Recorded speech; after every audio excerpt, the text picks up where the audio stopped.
plus chaud que le climat, on est plus chaud, plus chaud, plus chaud que le climat, on est plus chaud, plus chaud, plus chaud que le climat.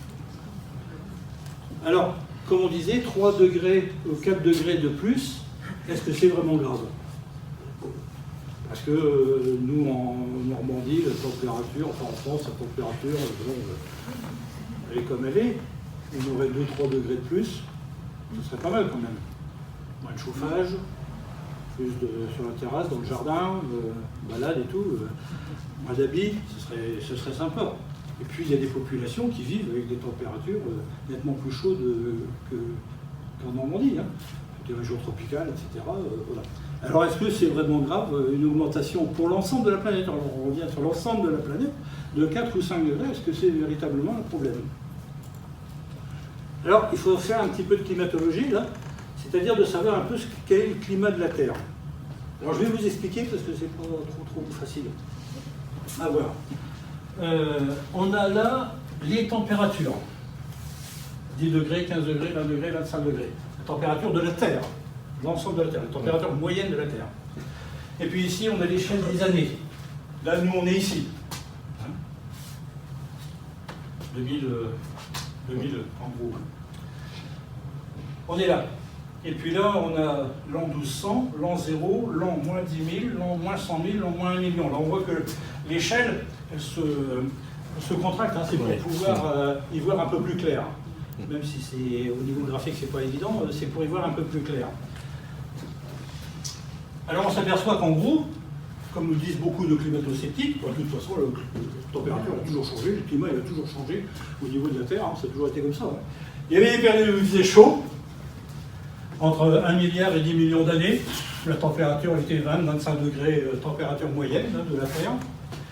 Après, bon, bah, ça s'est un peu calmé, et puis ça s'est véritablement calmé, en gros, il y a 2-3 millions d'années, où là, la température est redevenue légèrement inférieure à 15 degrés, température moyenne. Et puis après, on a une période d'oscillation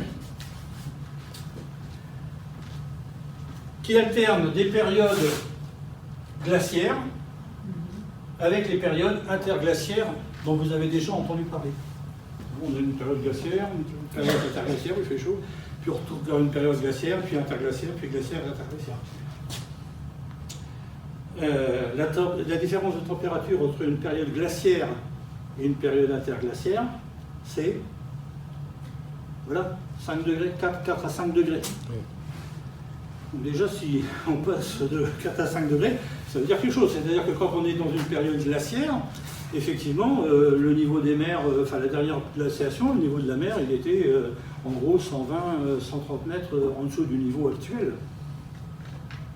Parce que les glaces, pas près de là-bas, donc le niveau de la mer, il descend. Ils ont passé à pied sec, en gros, de la France à l'Angleterre, il n'y a pas besoin de tunnel. Hein. C'était pas le film, il y avait à pied sec. Et alors, ça se succède à peu près, période glaciaire et interglaciaire, ça se succède à peu près tous les 100 000 ans. Donc ça, c'est dû à des paramètres purement astronomiques, des paramètres de Milankovitch, passé, la rotation de la Terre, le basculement de la Terre sur son axe, la toupie, les rotations, etc., tout ça. Et c'est très régulier, et donc en gros, c'est tous les 100 000 ans. Et alors tous les 100 000 ans, on a une période interglaciaire. Après, pendant 70 000, 80 000 ans, la température, elle baisse, pour aller vers une période glaciaire, donc on perd 4 à 5 degrés.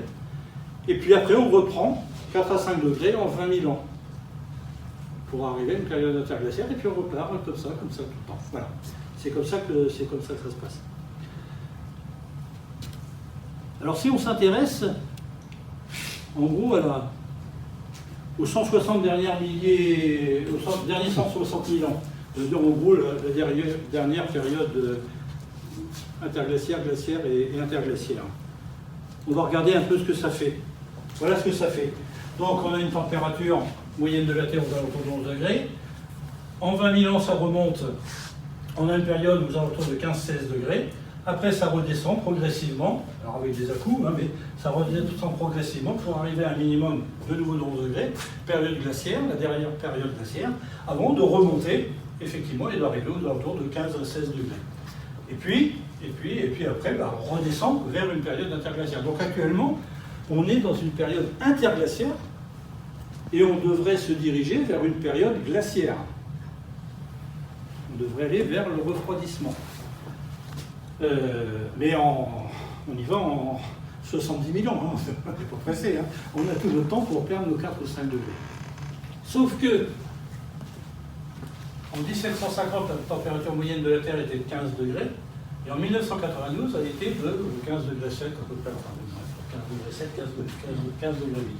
On a un décrochement très net à partir des années 1750-1800, début de l'ère industrielle. Mais un décrochement net, hein, et très rapide. Voilà, c'est surtout ça. Ce qu'il faut voir, c'est les échelles de temps et les échelles de température. Alors ça, à quoi ça correspond? Eh bien, ça correspond à une concentration de dioxyde de carbone dans notre atmosphère qui, pendant les périodes glaciaires, est aux alentours de 200 parties par million de volume, voilà, et puis qui monte à 280 pendant les périodes interglaciaires et qui redescend, etc. Et puis, en 1750, effectivement, avec le rejet du dioxyde de carbone, du carbone contenu dans le charbon, parce qu'à l'époque c'était le charbon, l'utilisation du charbon, eh bien, la concentration de dioxyde de carbone dans l'atmosphère augmente, et elle augmente, et elle monte de façon très importante. En 90, on était à 360 parties par million de volume de dioxyde de carbone dans notre atmosphère. On voit ce décrochement, et à ce décrochement, à cette augmentation de concentration de dioxyde de carbone, on a une augmentation de 0,7, 0,8 degrés. Donc on a véritablement une cassure. Alors, demain, qu'est-ce que ça va nous faire tout ça? Avec les prévisions qui sont faites de rejet de gaz à effet de serre dans notre atmosphère. Donc, je vais baisser un peu parce que c'est tout le plafond. Ça ne va pas le faire.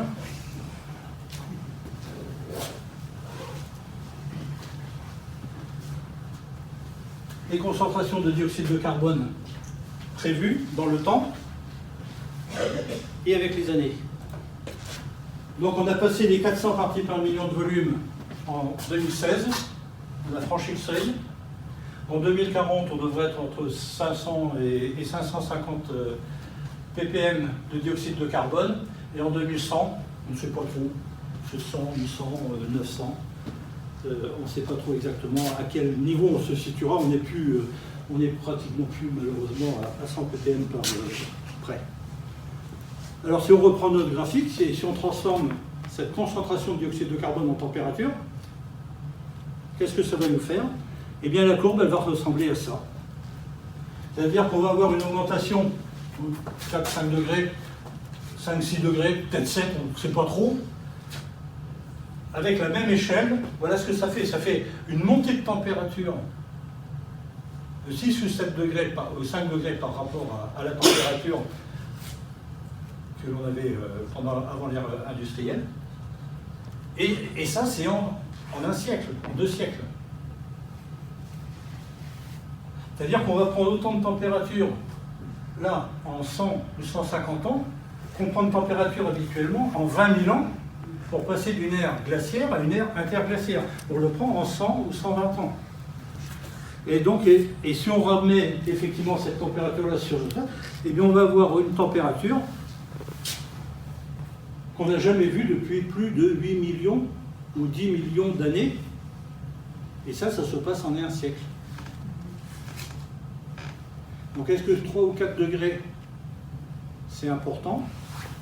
4 ou 5 degrés, c'est important? Même si on paye moins de chauffage, je ne sais pas ce que ça va faire. On prend 4 à 5 degrés en 100 ans, en un siècle. Et c'est cette variation de température et cette valeur de température que l'on prend qui, effectivement, là, pose problème. Et comme tu disais, Christine, les espèces, la conférence que l'on peut faire au niveau du naturalisme, les espèces végétales, les espèces animales n'ont pas le temps de s'adapter. Parce que avec ces évolutions de température, il y a toujours eu des évolutions des espèces, qu'elles soient faunistiques, floristiques, etc., ou fongiques, etc. Elles ont le temps de s'adapter. espèces les plus résistantes, voilà, et puis qui forment une autre génération, qui devient plus résistante, etc. Là, on n'a pas le temps de s'adapter. Elles n'ont pas le temps de s'adapter, donc pour beaucoup d'espèces, elles disparaissent. Elles disparaissent parce qu'effectivement, elles n'ont pas pu avoir suffisamment de temps pour faire évoluer leur patrimoine génétique pour s'adapter à une condition de température différente. Température ou... Mais ne sommes-nous pas une espèce animale, comme d'autres, à l'intérieur de cette biosphère?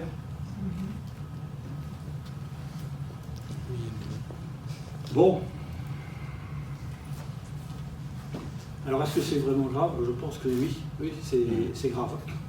Et c'est assez important. Alors,